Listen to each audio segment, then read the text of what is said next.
SauceTLK. I'm Jessica. And I'm Shannon. And today we have a beautiful guest for you guys by the name of Evelyn Apoko. She's from Uganda. Evelyn was kidnapped at the age of 12 by the Lord's Resistance Army, and she heroically escaped at the age of 15. Now Evelyn is living in the United States. And fast forward to today, her resilience is extremely inspiring to Shannon and I, and we hope to share the same with you guys. And we're focused on not being a victim, using your voice, being a survivor, and empowering yourself and others. So stay tuned, and we hope you guys love this episode as much as we did. Hi, Evelyn. Hey, Evelyn. Hello. So just wanted to give the people a little idea of who you are, where you came from. Of course, I'm very happy to be on you guys' show. And yes, I grew up in Uganda, East Africa, and I came to United States a while back to get reconstructive surgery due to what had happened to me when I was 12 years old in my own home country. Yeah. And I'm happy that I'm here in the state and just learning to find healing and be able to find a way to tell my own story. You know, you were kidnapped by the LRA in Uganda. At 15, you escaped. And from there to now, as a grown woman, there's been lots of things that you went through your life, and there's been a lot of support and healing. And I think we want to bring you on just so people can understand when you heal and have a focus and believe in yourself, connect to God, that you can get through anything. And the confidence that you exude is amazing. And Absolutely. And so, yeah, we just wanted to talk about, I guess, your first turning point in being able to heal. Like, what was your process and how you got to where you are? Well,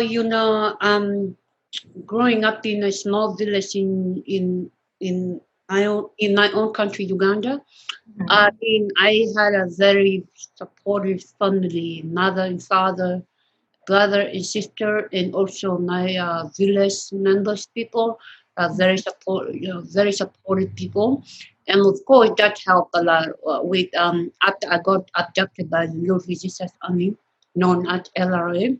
Of course, it was a very rough journey, and knowing that after I got kidnapped, I never knew I was going to leave the next day to see my own family or my village member people again, and I thought I was going to die.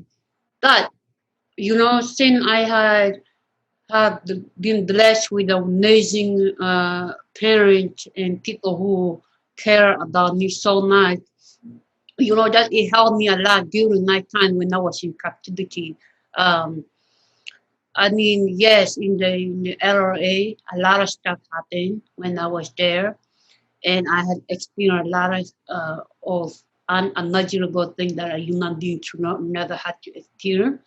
But of course, I think that it has everything that I've seen, I saw in the bush. It has taught me to be a very strong person. It helped me to, it changed my world of knowing that I was a victim, and that from coming from a victim place to know that I have been victimized, but now I'm stuck in the world of being a survivor. Because when something happened to you and you didn't get drowned yourself in the situation, and you end up finding the courage and the strength to write about that situation, it helps become a survivor and a voice. So that's what I am all about now, is that whatever had happened to me when I was a kid, not only me, but also it happened to many young women and men, and still happening not only in my home country, but it's all over the world, especially like also in the Middle East and all like this. Children, men and women are still in that same situation right now, and sometimes the world learn to think that, when they get to hear my story, they know, this had happened to you, and they forget that this is still going on in some other places that the world maybe do not know nothing about. But I want to say that being able to choose life, to live beyond what had happened to me, I feel like it is a bigger blessing, and I want to share that with the world that wherever that happen in their life, whether it is very terrible or not, just to learn to find people who can be able to help them and be able to find hope and healing so that they can be able to tell their own story. And that's I have to say I am blessed that I have been blessed with so many wonderful people in my life, including my father who is still present in my life, and my brothers and sisters, and my community member back home in Uganda, and also amazing friends who are here in the state, and I have a lot of people also from around the world who really care, and Yeah. so that is a blessing. So I have to say that it takes a village, as the as a word say that it takes a village in order to raise a child. So I feel like me be able to only fight the battle that I went through. If it was only me alone, I could have not done it. But it took a lot of people to join to me on my journey and to help me and to, you know, give me hope to make me feel like I was be to give me hope and it made me feel safe enough to be able to to make me feel like, oh my God, it's especially my doctors too. My doctor have done amazing work over the years. I'm so grateful for them and knowing that I have so many people and doctors and nurses and who have given me a lot of support and they given me to be here and to talk to you ladies today. Yes. Now you have us as big supporters as well. Exactly. And, that's incredible with the support, but I feel like there's something inside of you that has to click, that has to not want to give up, that has to want to not be a victim and use your voice, and, hope and support is something, but it has to be something inside of you. I feel that is a powerful thing. Maybe it's a gift, right? Yeah. And I feel like you've been blessed with a gift to be able to use your voice and to be able to be an inspiration to people.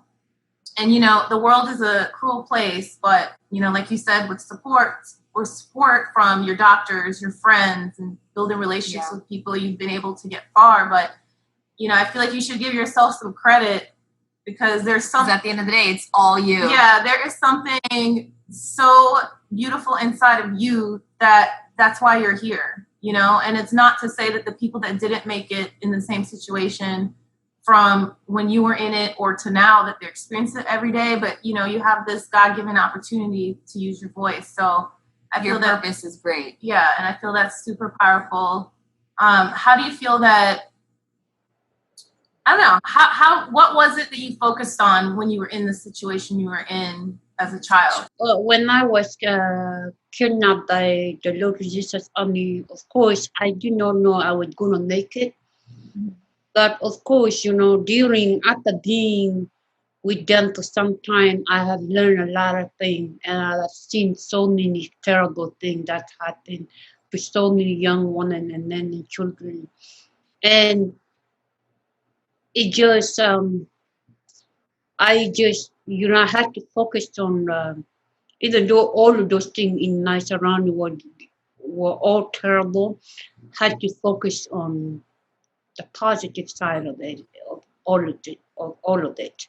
And I had to take everything in, and I had learned that the power of being able to be in a situation where you cannot trust a lot of people, and you have to learn to sometimes to learn to see things and take in all the information in and to be able just to sit with it and analyze it and not because over there in the LRA, of course, there's not a lot of you can be able to have community or friend and that, but in the end of the day there's less trust. You can't trust community. You cannot even trust your own the people that you stay with because there's not a lot of maybe I might be able to tell my friend that I stay with, and like, oh, I want to escape.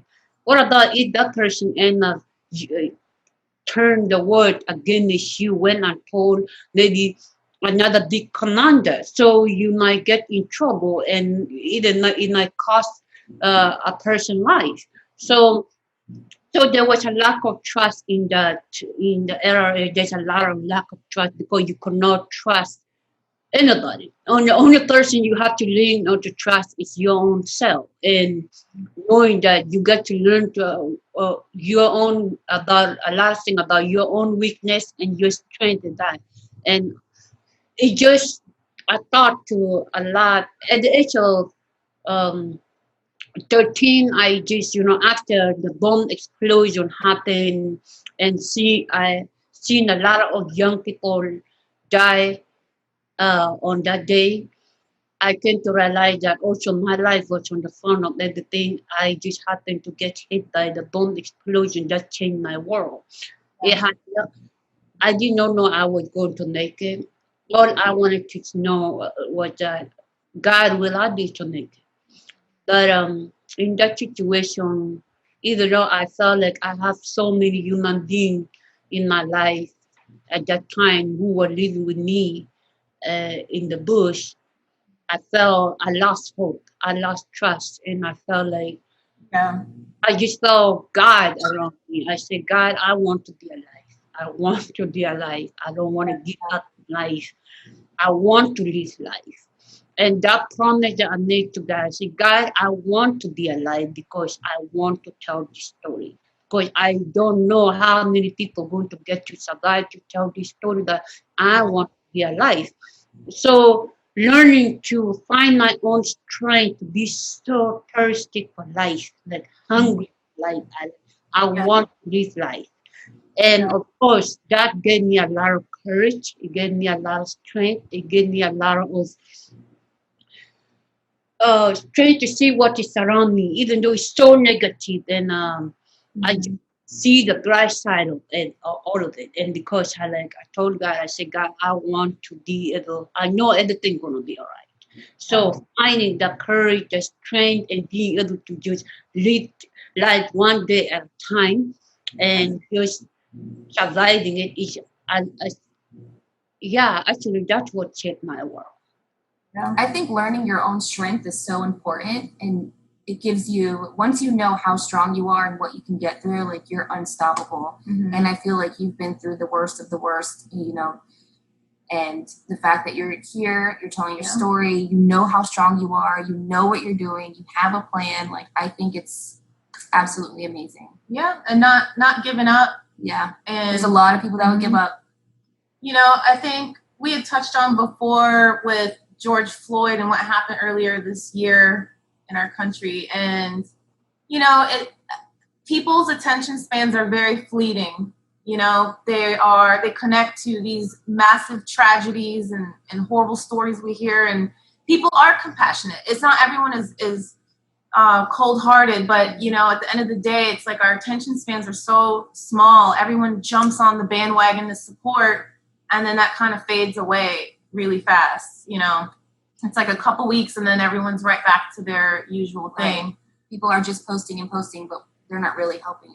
Social media is amazing how we're all able to connect internationally, be exposed to different things and causes, but at the same time, it's created the division in the world. And it's allowed people to be fleeting with their opinions and compassion about things because they jump from thing to thing. This is a part of your life. It's your life experience, and being able to be a voice for the voiceless is important. But how do you keep people engaged and inspired? To have strength and be the best that they can be. Take one day at a time to get through traumatic experiences they might have. Have you been working with the youth or doing anything since you've been in Austin? Yeah, I have worked with a couple organizations. Of course, I did a lot of volunteer work, and of course, through that, it helped me actually to go to San Quentin prison. I happened to meet with the men who are in prison in San Quentin. Of course, I have met with them a couple of times, and of course, through meeting with those prison men, it helped me a lot, inspired me also a lot. And they gave me a book after they, after going to the St. Quentin for a couple of times to meet with the men.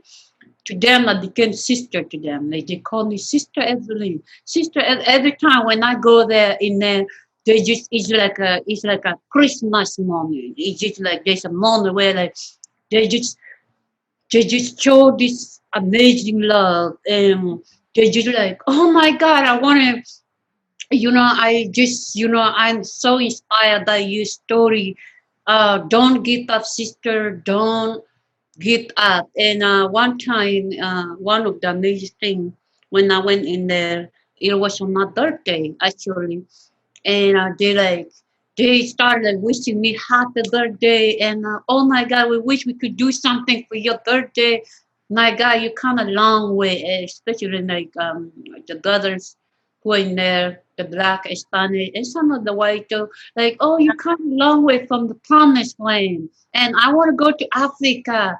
But like, what had happened to you is just it's sad that this kind of thing is happening out there in the world, and some of the men end up like apologizing about, sorry, I messed up in the past, but now I'm learning and seeing you in make life actually make it makes sense, it make life it look real, Yeah. and they just like end up giving me a books. One of the books they gave me is called Love to Tell, and this the book Love to Tell it was based on the story of a young woman of a genocide survivor of Rwanda, and I like, what is this book about? And then I came home, I started reading the book, and of course from those that moment, and I knew that people also those young men and who are in those in that prison also have love their loved one out here, like their children and their women and their parents who so much care about them, and I just like, wow, this is it's I mean it's a awakening call, and of course, like, how do I get motivated to be able, like, I want to be the voice. It's not easy, and how, every time when I go to the store, or I, like, for example, I went to St. Quentin prison, and you get to see people curious about what has happened to you, and knowing that this is happening also, this kind of tragedy is still happening here also in the United States, in before our eyes, like between the conflict between the police and civilian, and our brother and sister, black and white, and it just it just it makes you wonder, it makes me wonder, like, America is a great country, which everybody knows, and but then when we see this kind of a lot of mistrust that going on in the community between the people of color and the other race, and that it just made me wonder, like, how can we be able to focus on? How can I be able to focus on also trying to have my voice to be a part of it, to bring change about what has happened to children in my own country, and also this kind of thing, kind of whatever that has happened to me is still taking place also in the Middle East. It's still taking place in some places that the world probably don't even know nothing about right now going on in the world. And I think also the pandemic also innate us is kind of like a awakening calling for all of us, and knowing that whatever whatever affects, usually, like, for example, I would say what had happened to me during that time, I felt alone in the situation, and I felt like my family and my community member were being attacked, and all of that, and the world probably is not will never be able to find out about what had happened, what was going on with them. And in that kind of situation, the people become so voiceless. They become a little, they become so isolated, and they just, they some of them end up giving up. And but then when the pandemic hit, it just awakening. It was awakening calling for all of us, and to realize that whatever happened, it hit us all as a global thing, it get to realize that actually life is not an easy thing, and we must it take everybody need to take responsibility about what is going on, especially like here in the state. After living here, being here for some time, I've learned a lot of like the thing is still going on between our community of color and Caucasian and police and civilian and the mistrust and how sometimes the story don't always get told all the way, and people we just a lot of people learn to jump in the bandwagon, and you're like, I want to be a part of this change. I want to do this. I want to make a difference. But in the end of the day, this can't move. And then the next day, after 1 week later, people forget, and then they wait for the next thing to happen again, and then they wake up, woo, and then they want to do it again. And then they go back. It becoming a normal. It becoming like a normal thing that Yeah, we're desensitized. yeah, and a lot of us just because people have life, people have work, they have family, they have a lot of stuff that they need to focus on. So they like when this kind of thing happen, and just it's not right, but at the same time it just I don't know. I think the work it must need to start from home, and knowing that this thing is happening and it is affecting all of us. We must learn to work together and learn to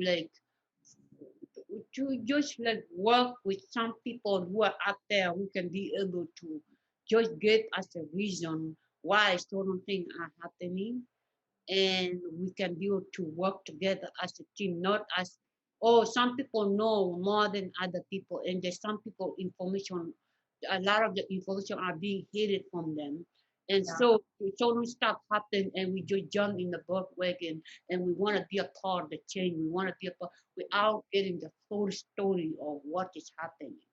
And then So you get the full story. You get the version of the full story. yeah, Media pick and chooses what they want to showcase based off of, oh, this is going to get a lot of likes, or people are going to go crazy and get mad about this. I mean, they used you for foundations and what happened to you. I mean, like, just they do it all the time. They find a story, they pick and choose what they want to put about it. It gets people mad. People start doing this and that. Then the truth comes out, or if I was in that situation and I was a victim of something and they used my story but completely misguided and lied about it, like how do you as a person deal with that? Like you're trying to probably scream out like, this is my story, why are you ruining it? And it's like it happens all the time. Yeah, it happened. Also, with the victim of war, I have to say that there's a lot of miscommunication sometimes happening. Some people just go there, they want to be a part of the change. They want to help, and they're so passionate and they want to help. But sometimes, I don't know. But, I have, after being here for quite a long time now, I've learned that there's so many children that their picture were captured and got used on the internet and got exploited, and men and women, and some of them, when you get to connect with them to hear, are they getting any help, and what kind of help are they getting, and after you get to find out their story is being all over the internet or picture, it makes you want to, and then you get to find out some of them are just live in a very remote area with nothing, and they just like struggling, and it makes you wonder. But if you happen to trying to reach out to those some of the people who are exploiting that situation or the story and that challenge them, they get a little bit offended or aggressive, and like, but the fact is that the truth can never be hidden. The truth hurt, that it is that when people learn to learn to live, to learn about it and get to live with it and learn to accept that it's something is right, it is not right and it should not be tolerated in the community, then let's all say, stand up, say no, and we Yeah, not 100%. allow it to happen. And because in the end of the day, like like the war has happened in my own country and also is still taking place in other countries. Is when people are losing their life, people are being affected in some kind of way. The trauma that people had to learn to live with aftermath is way dangerous. It's way depressing. And you know what? It's, in the end of the day, it still fall back on the regular citizens, and they had to learn to deal with those kind of trauma. And then guess what? We it does become all everybody responsibility. And yeah, especially also in America here, those things is happening a lot with police and civilian, the mistrust. And there's a lot of good police who are doing wonderful job out there.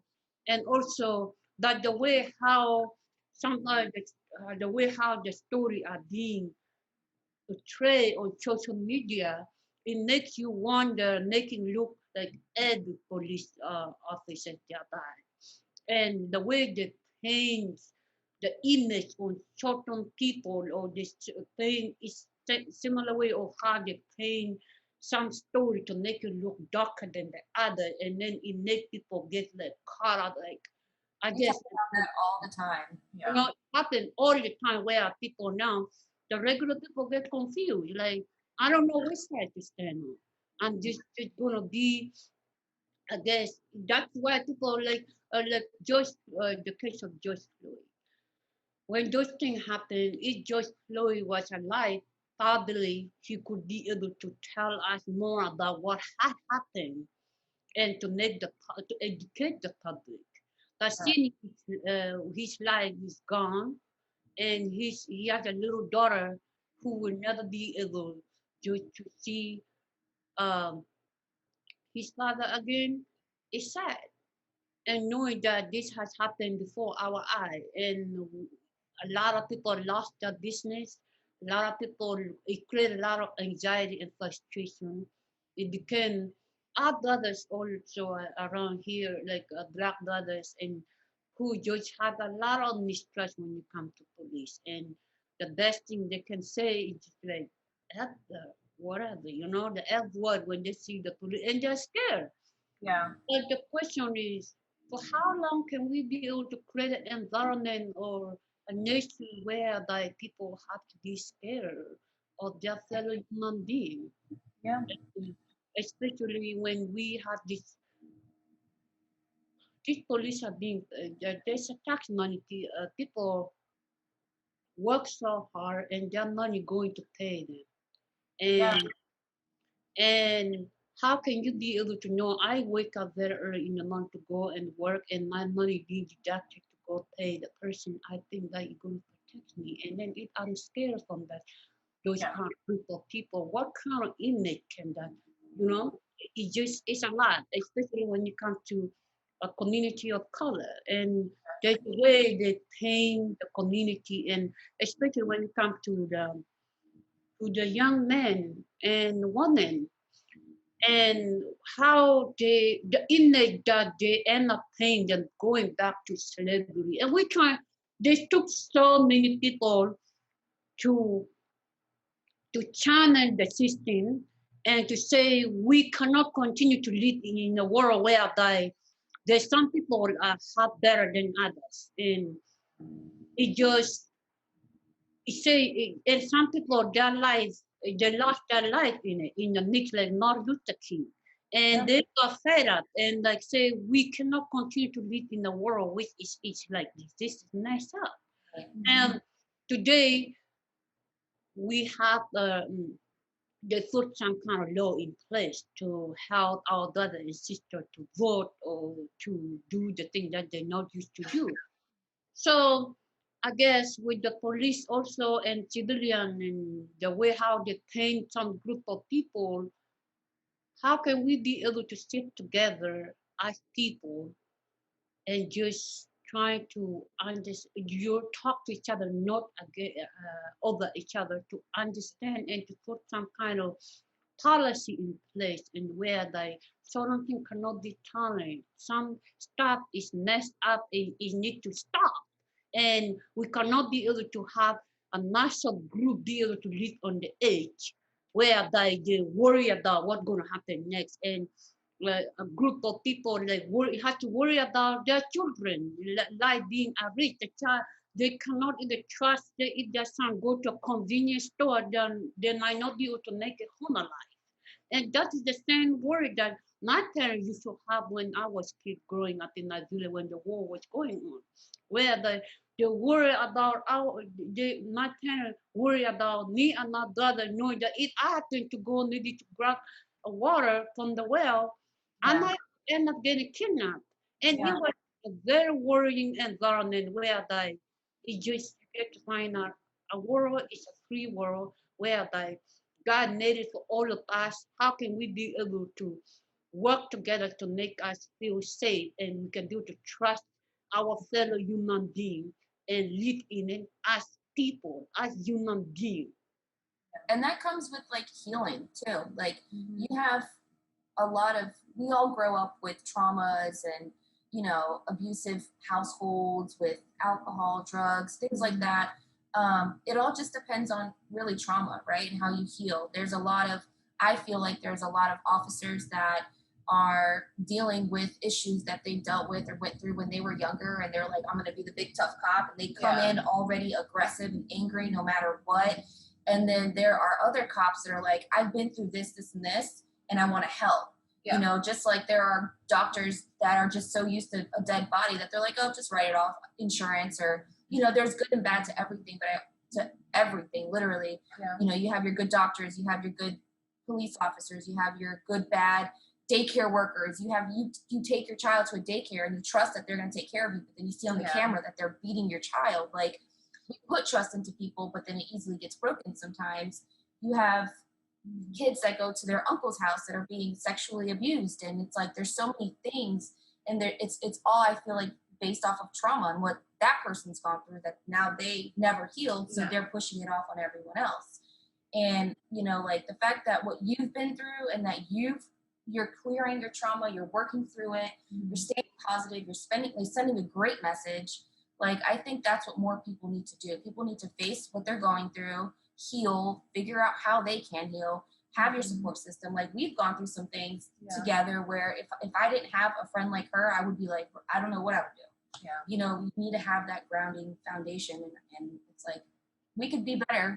Everybody could be better. It's just having Also, I think you take a lot of support from people, from friends and family, and also I think true healing comes from us. And you know, you can have a bunch of the world can be on your side, and family can be on your side, and the whole community can be on your side. But you know, I think you have also to want it. You have to want that, like that, whatever that you want to work on. Because when it comes to us we as individual, that trauma we had experienced maybe when we were kids, or maybe it could be like for me, I experienced that trauma from when I was in captivity, and of course I still had that trauma, like I said, like physical trauma, and of course mental, psychological, and physical,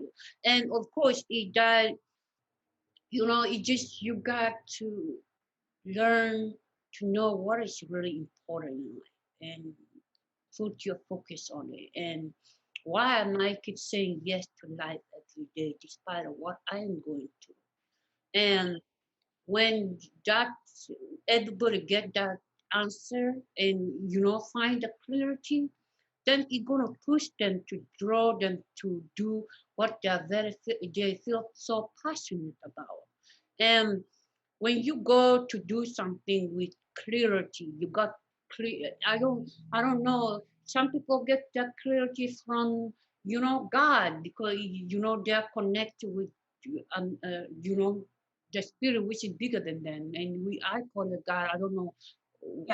what other people call it, but you get the clarity and you go out there in the world like I want to make a difference, and you're gonna, you go there and you walk with that walk on that journey with grace and knowing that I'm not trying to change everybody.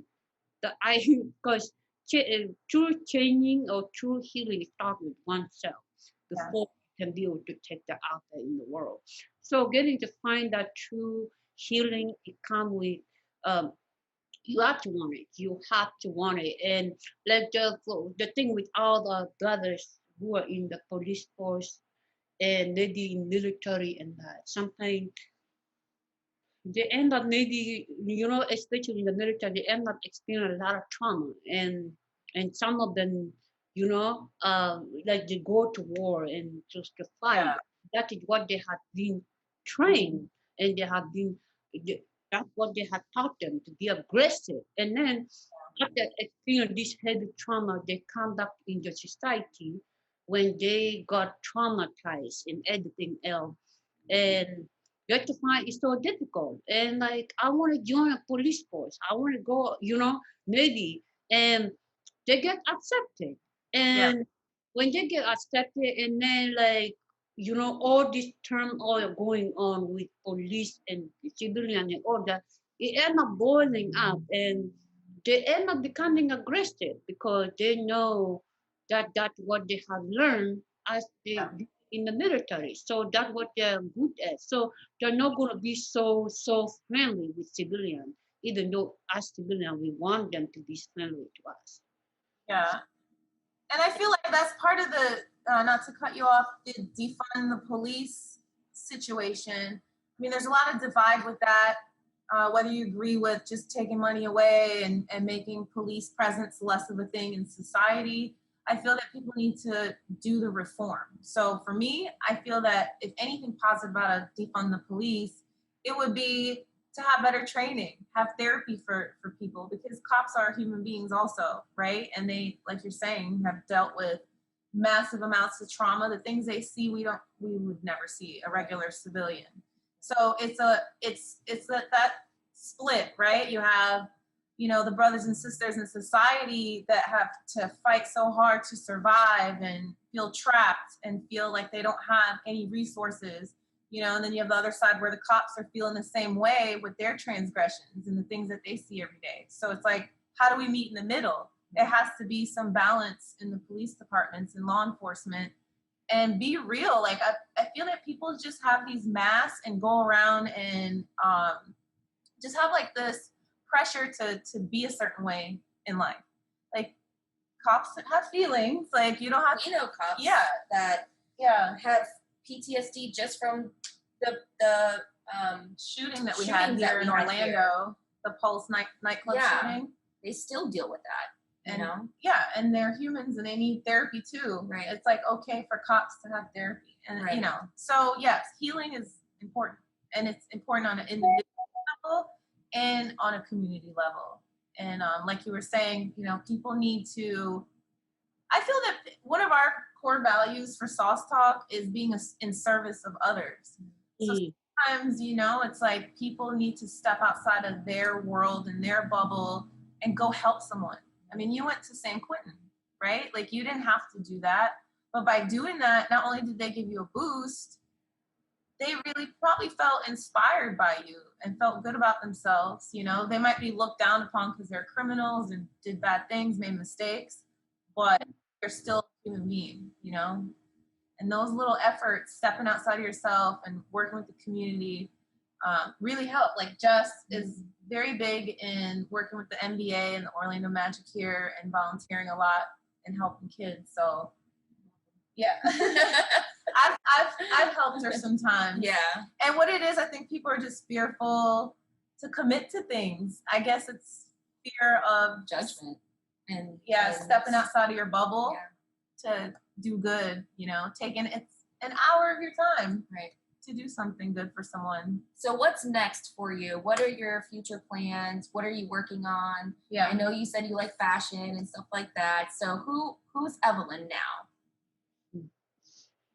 Well, I am working toward becoming a professional motivator speaker, and also I am working on becoming more involved into doing social activists, especially um, when it comes to children who had gone through similar things that I have gone through, and I want to give voice to the on their behalf.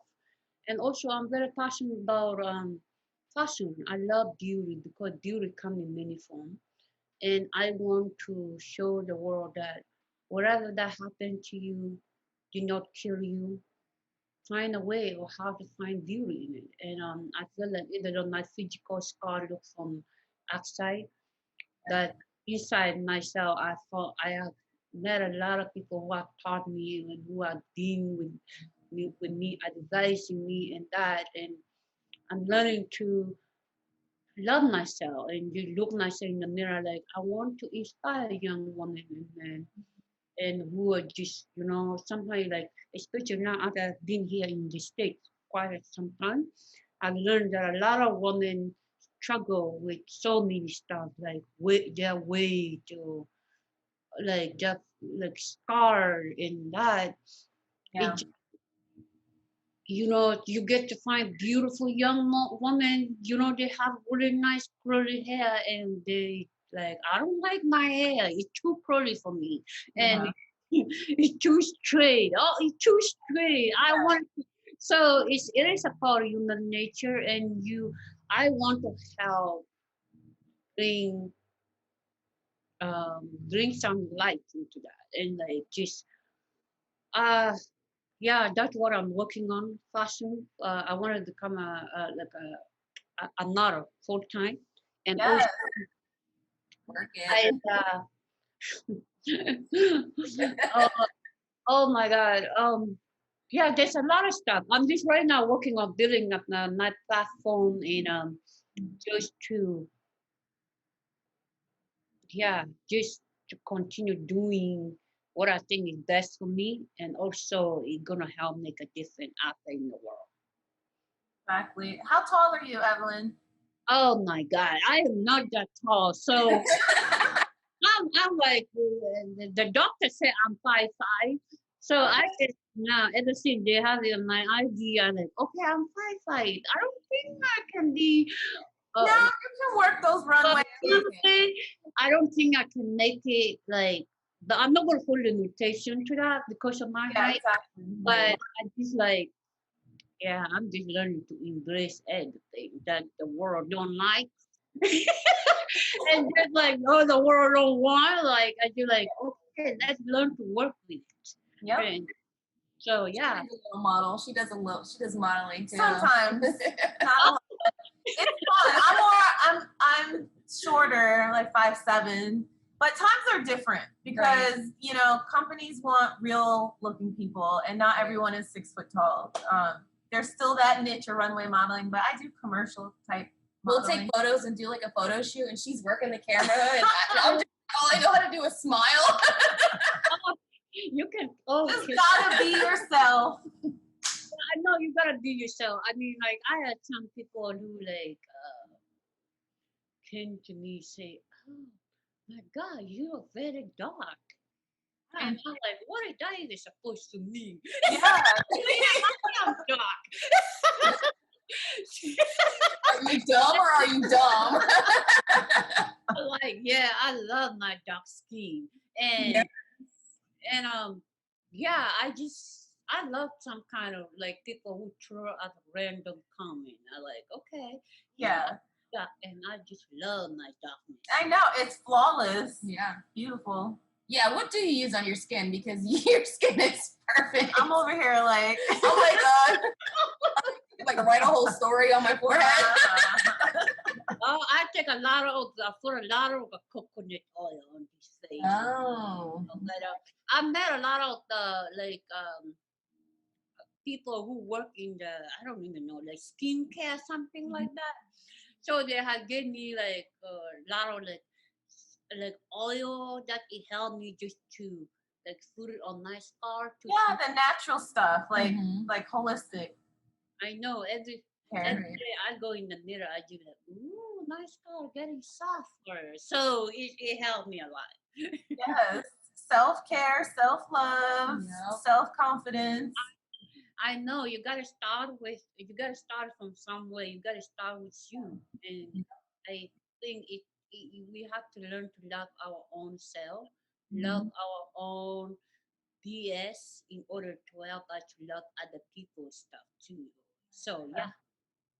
I know, right? It sounds so hippy dippy. Like I love everybody. I think I everybody. know, right? I I'm old with loving say myself that, and all that stuff, but you say that all the time. I love the entire world. Yeah. I love people. And then in the end of the day, I'm like, I gotta stop. How much do I love me? You gotta be able to have something in order to give. To give. Yeah, you have to redirect that So, energy. like I always feel like I cannot be able to give to help the world if I do not start to the help. I cannot give the world what I don't have. The world cannot give me what it doesn't have.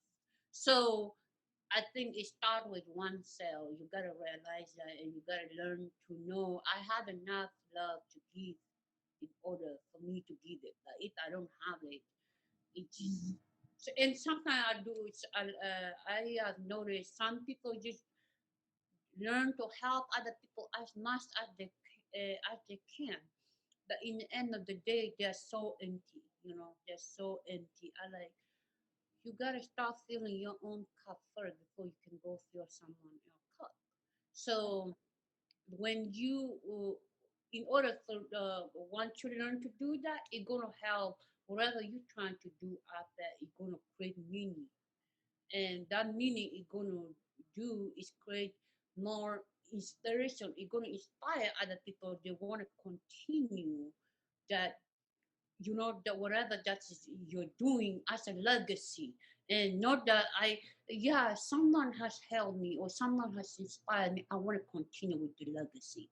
I think that if we can continue to, if we can be able to find a way to do that, to do things to make a difference, and also not to expect nothing from it, and hope use that as an inspiration, and hopefully someone else can be able to go do it, continue with the legacy. I hope that it can help us to get somewhere, or even start like a simple conversation about how can we be able to inspire each other, how can we be able to lift up each other, how can we be able, instead of breaking each other down, bringing each other down, how can we be able just to learn to sit with each other and learn to have conversation, learn to inspire. And the world, it shouldn't have to be like a competition, yeah?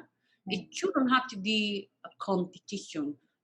Because life is not a competition, because we are all here and nobody knows when they're gonna die, and they don't choose like when and you know, you and I, we are talking right now, but in the end of the day, I guess life, it shouldn't have to be like a competition. Everybody they're somewhere and they're walking life at their own pace, and it just it's a beautiful thing, and we must learn to just love each other, Each love. other, love. You never know what can happen. Yeah. Yeah, because nobody know what's gonna happen. I say this, you know, we might learn to treat each other nice, because we don't know what tomorrow holds. And what you do today is going to predict what the next hour gonna be. And is that what you're doing right now? Is that making you happy? Is that bringing you happiness? And is that making someone happy, or is making someone sad? We all must have to think about that, because when we die, I always say that being rich is a good thing. Being poor is a good thing too, but it's also, but in the end of the day, when it comes to death, when we happen to die right now, the grave not going to despair like whether you are rich or you are poor, or you are black or white, or you are this color, or you live in a, no, it don't. And I think when we treat each other crappy, we must think about when it comes to death. It just choose anybody. Just make a difference. Like it just did way whether you're poor or you are rich or whether you are black or white. True. I mean, we have to focus on what's important to us, and hopefully it's something positive and not negativity, because we only have one life to live. Right. So that's a beautiful message for everybody. And I don't know, is there anything else? Final words before we head out of here about what? Relationships. Ooh. Have you been Are you dating with Evelyn? No, I am single right now as a single coin. But because I'm still working on my future goal, and I'm just taking my time. Yeah. And I don't do boyfriend. You know, when I meet my man, I hope it's like he want to be a partner. Like let be partners. Like because I'm 31. Of course, I hope he is like 35 somewhere still at his mama house or whatever, or he's doing his own thing. But yeah, I'm still working on some future goal right now, and hopefully when the time is right, I will be able to find Mr. Right out there. So I don't even know where he's at right now, but I'm hoping he's out there. Oh, he's out there. Just be patient. Do you keep living your life and loving yourself and focused? I mean, there's no rush to be in anything with nobody. You come first. No, yeah, thank you. You gotta, I gotta get my own stuff together, because if not, oh my God, I know I can be a handful. So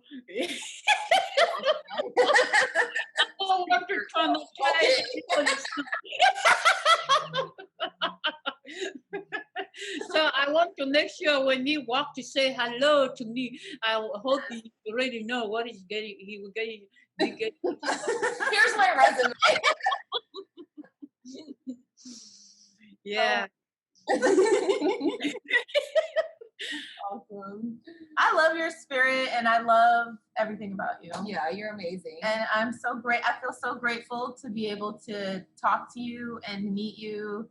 And I hope you will be our forever friend. We'll make the trip to Austin one day. Yes. Thank you. Yeah, I look forward to meeting you, lady, in real life one day. Yeah. And thank you for taking the time to talk to me. And I hope that you guys will have a beautiful Saturday. Thank you. You too. I appreciate you so much for coming on. Thanks for giving us your time and your wisdom and your beautiful voice and face. And enjoy the rest of your day. Thank you so much. Thanks for joining Sauce Talk. Oh, no worries. Thank you. Bye.